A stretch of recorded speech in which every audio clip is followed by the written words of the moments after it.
ધન્યવાદ, પ્રભુનો પુષ્કળ આભાર માનીએ છીએ.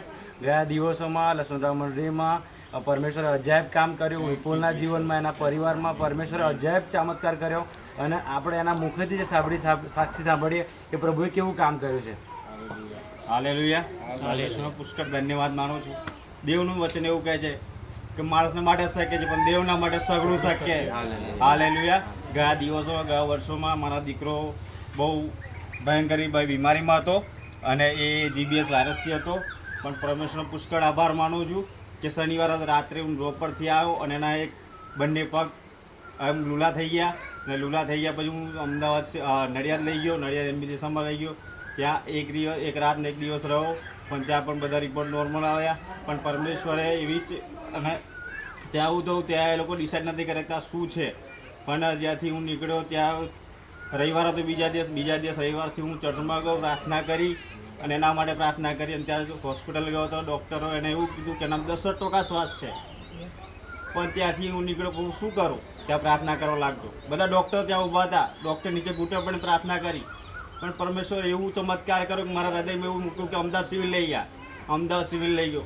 હોસ્પિટલ જ્યારે એમ્બ્યુલન્સ આવી, એમ્બ્યુલન્સમાં પણ હું ઘૂંટે મળી પ્રાર્થના કરતો રહો. પ્રભુનો પુષ્કળ આભારમાં. પ્રભુ તું ગમે તે પરિસ્થિતિ હોય, મારો દીકરો સાજા પણ જોઈએ. અને પ્રભુએ ખરે અમદાવાદ સુધી એને જીવતો જ રાખ્યો. પ્રભુએ ત્યાં અમદાવાદ લઈ ગયો. અમદાવાદ ત્યાં પણ એને સારવાર મળી. પણ ત્યાં જઈને બધું ડિસાઇડ થયું કે જીબીએસ વાયરસ છે. પણ પ્રભુનો મેં સાથ છોડ્યો જ નથી. અને પ્રભુએ ખરેખર ચમત્કાર કર્યો છે. 3 વખત એનો શ્વાસ છૂટી ગયો 10-10 મિનિટ માટે. પણ પ્રભુના સેવકો દ્વારા, પ્રભુના વચનો દ્વારા એને જીવનદાન મળ્યું. અને હું ખુદ અહેસાસ કરી શકતો. એનો શ્વાસ છોડી દીધો પણ મેં એનો હાથ પકડી રાખ્યો અને પ્રભુએ અજાબ જેવું ચમત્કાર કર્યો. આજે એ પણ દીકરો જીવનદાન છે. એ પ્રભુનો પુષ્કળ આભાર માનું છું. હાલેલુયા. પરમેશ્વરના નામનો ધન્યવાદ હો. ખરેખર જ્યારે મંડળી પ્રાર્થના કરે છે, દેવ પરિસ્થિતિ બદલે છે. અને પ્રભુ શ્રી ખ્રિસ્ત આજે કાલે સદાકાળ એવો ને એવો જ છે. વિશ્વાસથી કરેલી પ્રાર્થના એ માદાને સાજાપણું આપે છે. અને સાક્ષી સાંભળી ખરેખર દેવે પ્રાર્થનાઓનો જવાબ આપ્યો છે.